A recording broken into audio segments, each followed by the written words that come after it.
오늘 우리가 나눌 하나님 말씀은 구약성경 사사기 제17장 6절 말씀입니다. 오늘 우리가 나눌 하나님의 거룩하신 말씀 구약성경 사사기 제17장 6절 말씀을 제가 봉독해 올립니다.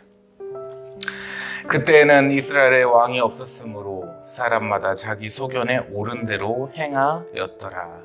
아멘. 네, 지난 한 주간 평안하셨습니까? 지난주에 이어서 이제 사사기 말씀인데 삼손 사사께서 거룩한 순교를 하셨습니다. 이제 설교 전에 원래 시사적인 이야기를 좀 하고 시작하긴 하는데 시끄럽습니다. 계속 시끄럽고 자는 뭐가 그렇게 좋은지 자꾸 미사일을 쏴대고 돈이 많은가 봐요. 그런 거 보면. 근데 여러 가지로 참 걱정이 되는 부분이기는 한데 이제 일본과 미국과 한국이 잘 협력해서도 훈련도 하고 있고 대응책을 마련한다고 하니까 일단은 정부를 믿어야 되지 않겠습니까? 보수적인 자세를 취해야 되는 게 맞는 거고 좀 흔들리지 않도록 그리고 이 나라의 상황 자체가 정말 바르게 흘러갈 수 있도록 보수적인 측면에서 원활한 어떤 경제적인 부분들도 그렇고 외교적인 부분들도 그렇고 잘 대응할 수 있도록 기독교인들이 기도를 해야 될 시기가 아닌가 싶습니다. 어떻게 보면 오늘 말씀도 마찬가지입니다. 좀 시사적인 부분과 연계가 되고 우리의 삶과 연계가 될 수 있는 말씀입니다. 어땠습니까? 삼손 사사는 자신이 나실이라는 사실을 잊어버리고 잊은 채 하나님 앞에 범죄를 하면서 살았습니다. 자신의 힘으로써 그리고 자신의 생각대로 죽인 자는 1000명이었으나 마지막에 하나님께 회개를 하며 하나님께 간구하고 블레셋인들을 죽였을 때는 그 수가 3000이었습니다. 거룩한 순교자의 명단에 이름을 올렸습니다. 참 개인적으로는 삼손 사사께서 멋지시다라는 생각을 하고 참 존경한다는 마음이 들기도 합니다.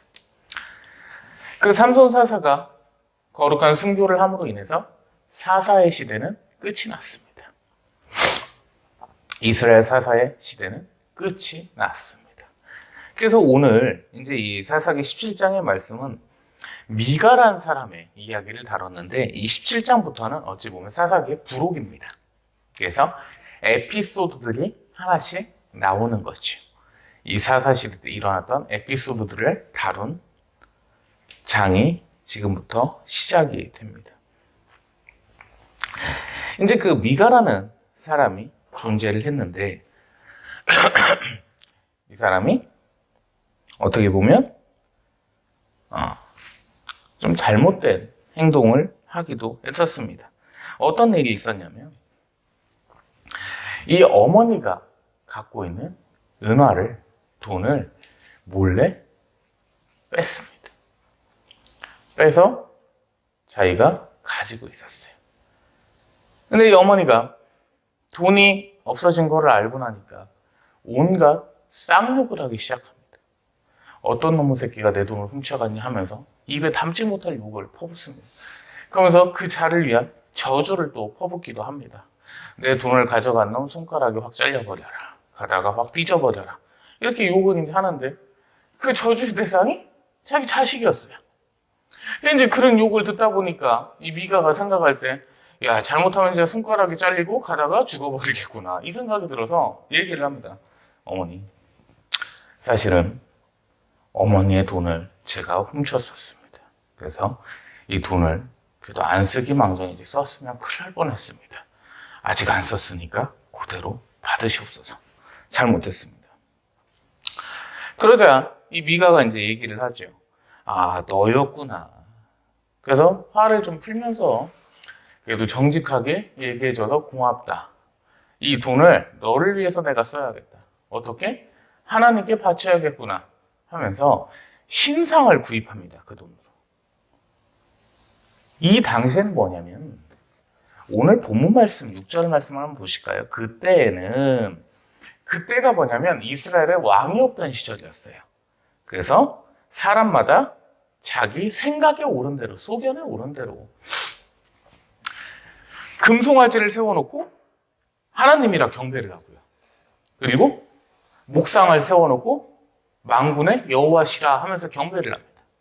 자신들의 생각대로만 움직이던 시대가 바로 이 시대였습니다. 왕이 없었으니까. 자기 생각대로 행하는 것이 이 시대였다는 거죠. 신앙이 자기 생각대로였습니다.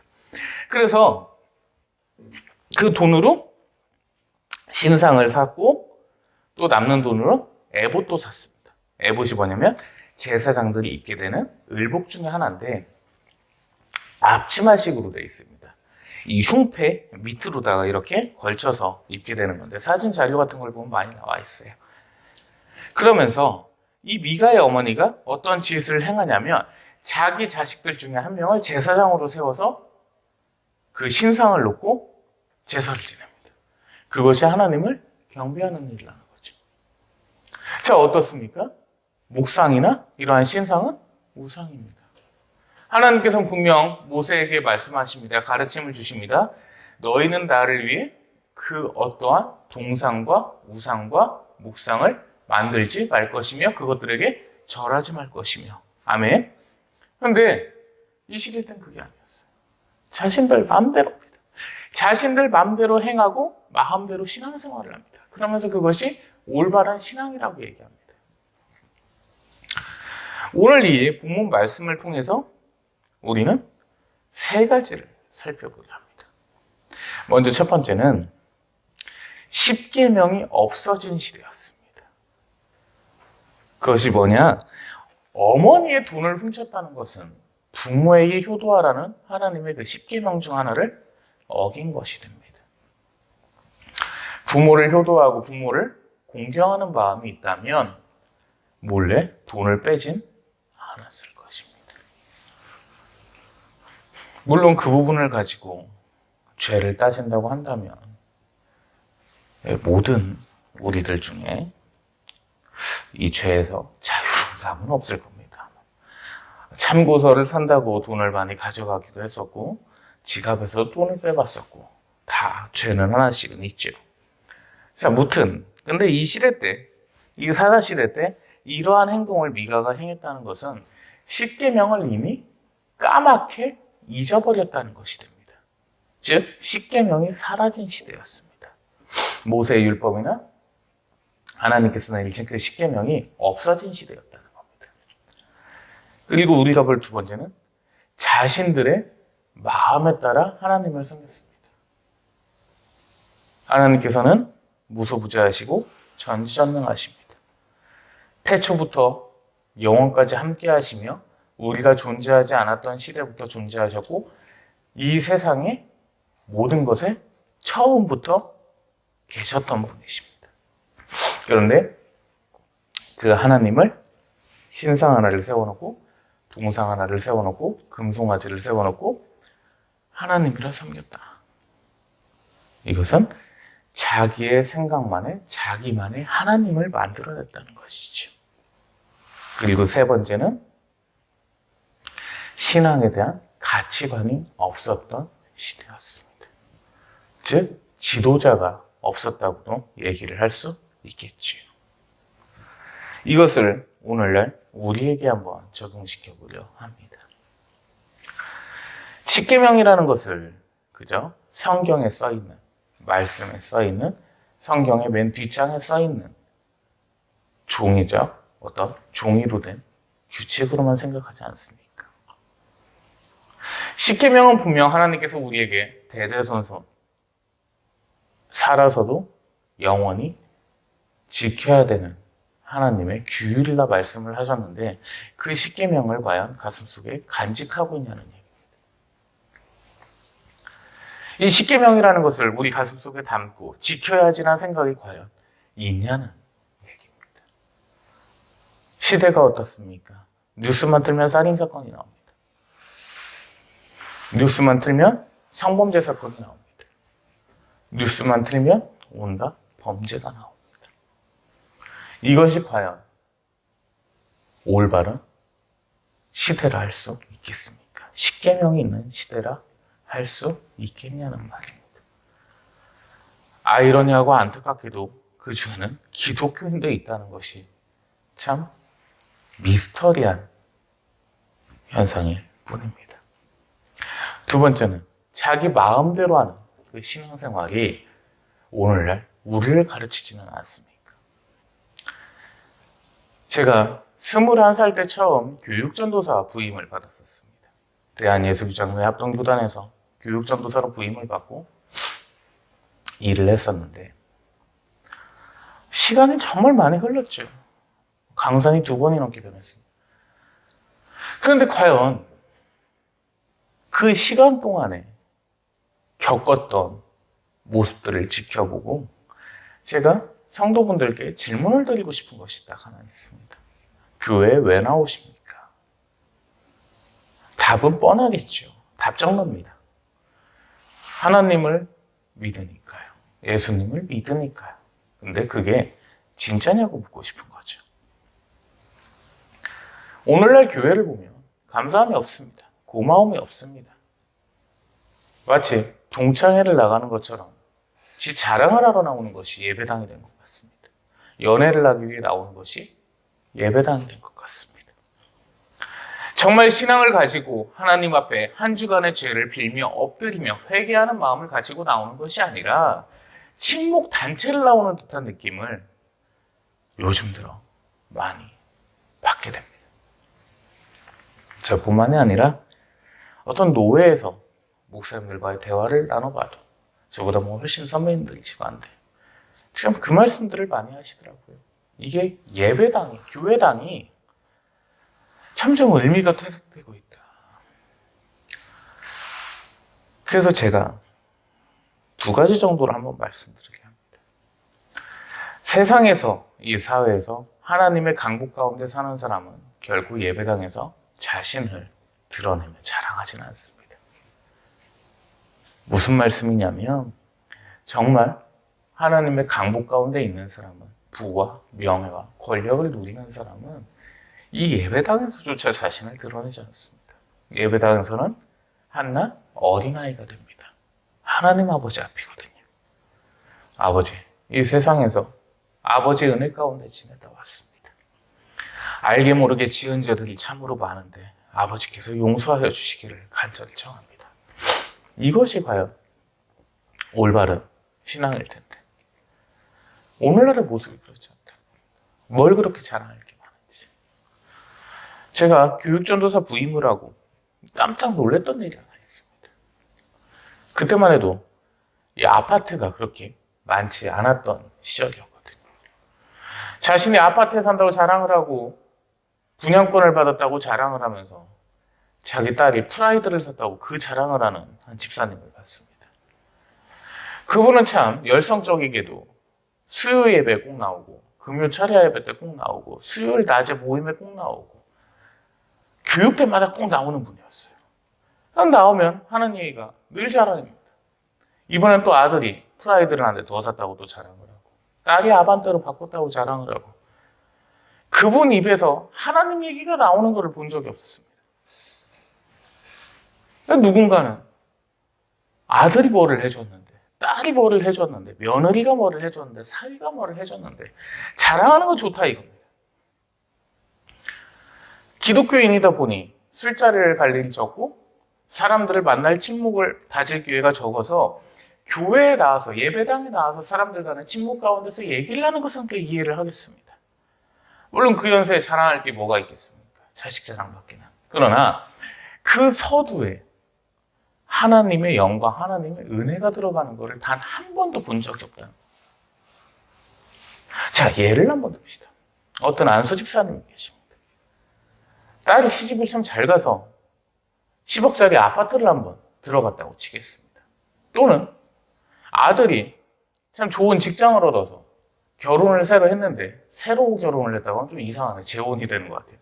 결혼을 했는데 10억짜리 아파트를 들어갔다고 칩시다. 기쁘잖아요. 이 어려운 경제 상황 속에서. 참 그래도 하나님께서 은혜를 내려주셔서 참 좋은 집에 들어가게 돼서 너무 감사합니다. 이렇게 얘기를 하면 얼마나 멋지겠습니까? 그런데 그 서두에 뭐가 들어가냐가 신앙인과 비신앙인의 차이입니다. 신앙인은 그 서두에 하나님의 은혜가 들어가야 되고 하나님의 강복이 들어가야 돼요. 그것이 신앙인의 자세입니다. 왜냐하면 그것을 주신 분은 분명 하나님이시라는 것을 신앙인이면 알아야 되기 때문이죠.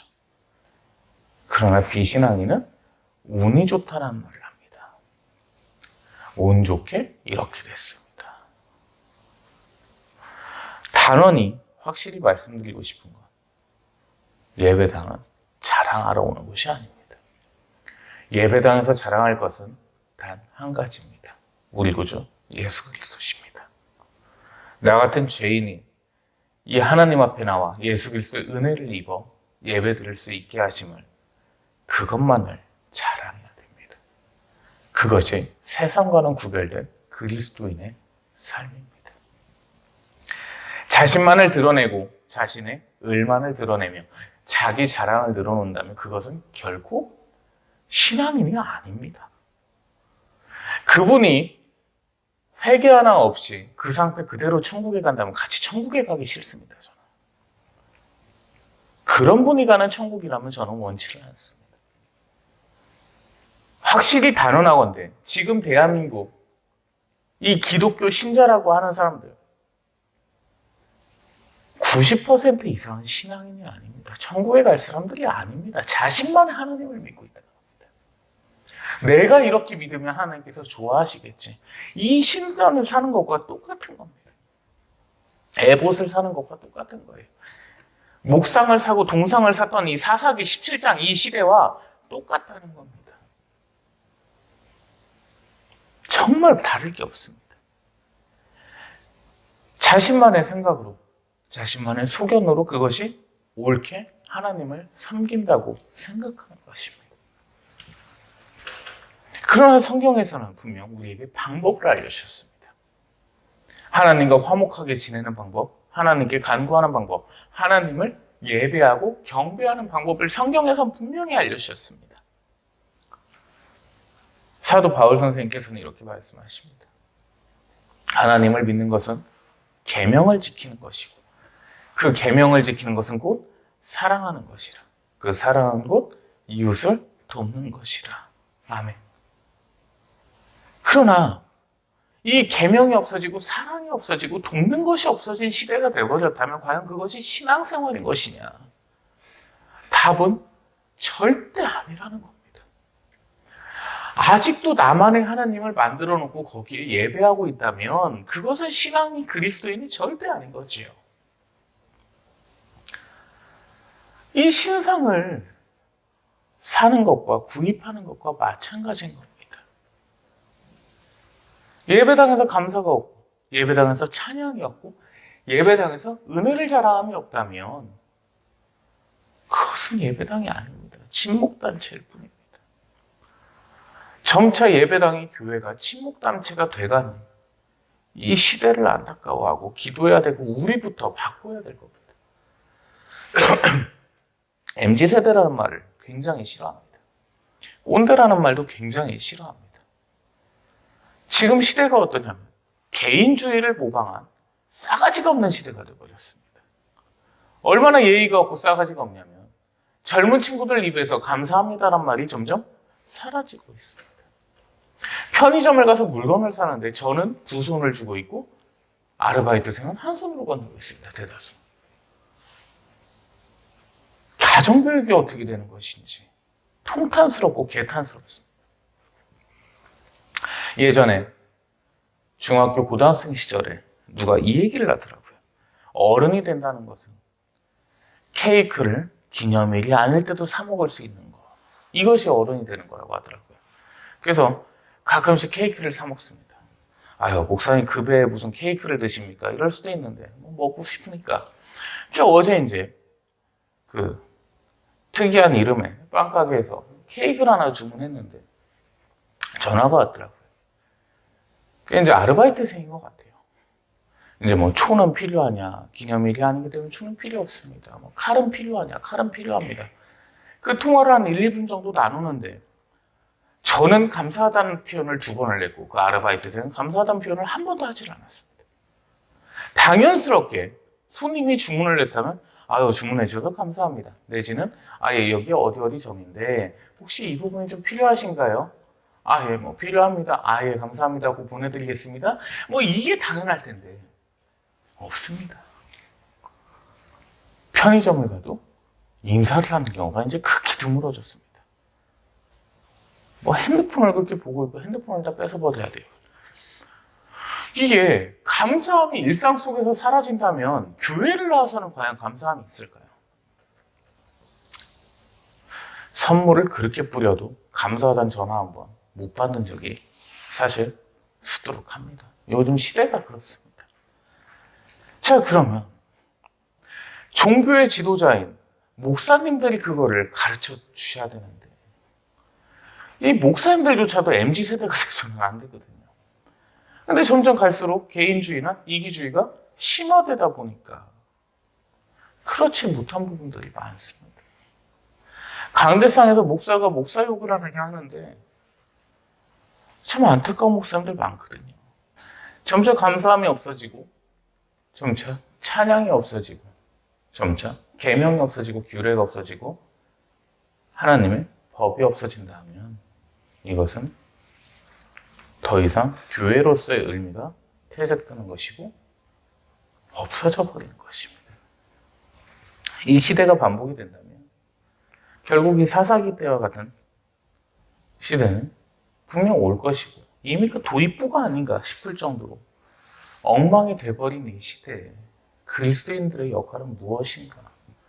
그리스도인들은 무엇인가? 신앙이란 무엇인가? 생각을 해봐야 되는 시점이 도래를 한 것입니다. 이단을 욕하고 사이비를 욕하며 온갖 잡교들을 욕합니다. 그러나 그들을 욕하면서 과연 올바른 신앙관을 가지고 있는지는 분명 생각해 봐야 될 것입니다. 그들이 잘못됨을 욕하면서 나 또한 나만의 하나님을 모시고 있는 것이 아닌지 그 부분을 생각해야 된다는 것입니다. 신앙이 없는 시대가 되었고 신학이 없는 시대가 되었고 교회당이 의미를 잃어버린 시대가 되었습니다. 더 이상 하나님께 영광을 돌리는 교회당이 아니며 친목단체로서의 역할을 하고 있는 장소가 되어버린 것입니다. 직분을 남발하여 신앙심도 없는 자들이 권사, 집사라 불리고 있고 장로라 불리고 있고 목사라 불리고 있습니다.